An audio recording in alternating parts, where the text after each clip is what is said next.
Hello po sa inyo lahat. Ako po si Sunny Vlog. Meron po tayong i-share na video mula po sa business.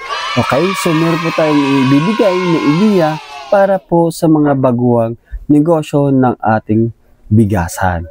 Para po tuloy-tuloy ang ating video, just follow my video and subscribe my aking YouTube channel and ang aking page para tuloy-tuloy po ang ating video mula po sa mga ideas ng pagninegosyo.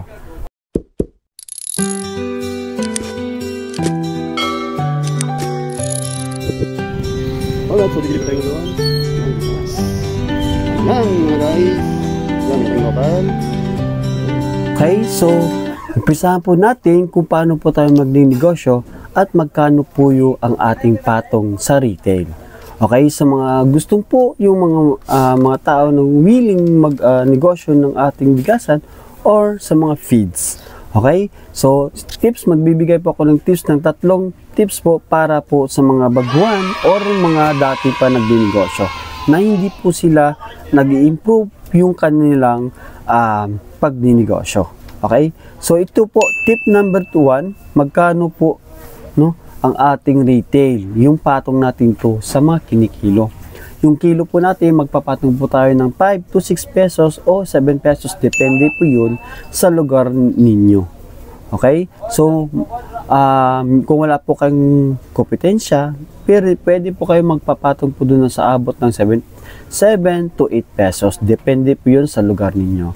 O kung matao ba yan o hindi, or barangay ba yan o hindi, o sa bayan ba yan, kasi pag sa bayan po, marami po kayong competitors. Okay?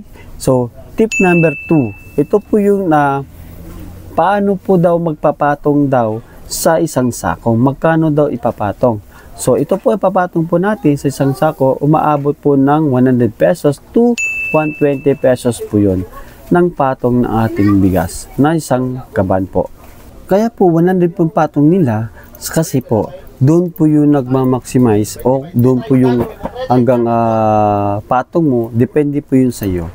Okay? So, tip number 3, no? 3, magkano ba yung patong sa wholesale?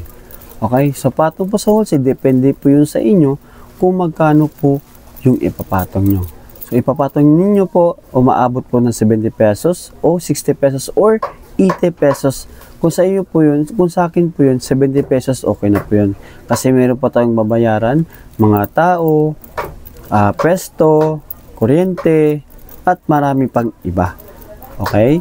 So, ito po ay gusto mo talaga na maubos yung, yung bigas mo, kaya mga paninda mo dito, pababaan mo ng kaunti para din po hindi mistock yung bigas or mga feeds mo.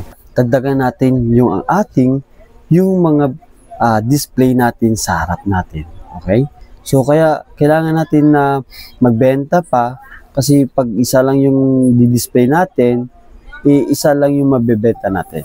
Kailangan natin yung 3 klaseng bigas o kaya mga lagyan mo ng feeds para another naman yung benta mo para hindi mag-stable yung hinahanap ng tao. Okay? So, yun lamang po. So, sa mga susunod kong video, please watch my video araw-araw o kaya masusunod na video, mag-comment lang po kayo kung ano po yung kailangan ninyo sa aking ibibigay po na video.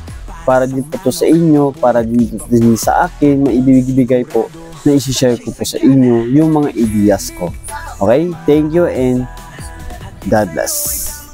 Thank you all for watching this here video.